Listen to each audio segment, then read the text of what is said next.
To so prizori hude prometne nesreče na primorski avtocesti pri Sežani. Trojico, ki je ostala ukleščena v vozilu, je na samem kraju dogodka reševalo 14 gasilcev s 5 vozili iz Sežane in Senožeč.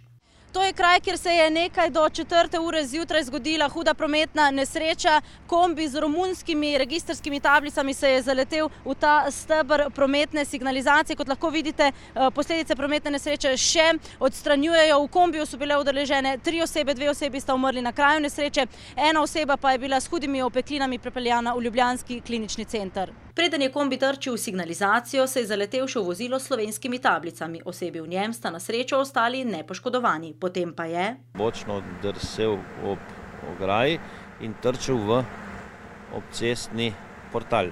Vozilo je nato zagorelo, požar se je razširil na prikolico vozila. Kar pa je bilo še posebej nevarno, saj je bilo na prikolici privezano še eno osebno vozilo, polno številnih vnetljivih predmetov.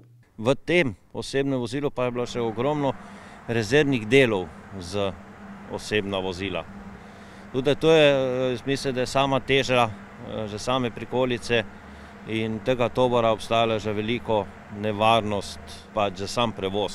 Kar bi morebiti lahko bil tudi vzrok za prometno nesrečo, ki pa ga policija še preiskuje. Zdaj bo treba ta del ceste sanirati, poškodovanih je kar nekaj metrov zaščitne ograje. Kot so nam na kraju dogodka povedali Darsovi delavci, bo verjetno treba zamenjati še betonski portal, v katerem je električna napeljava uničena.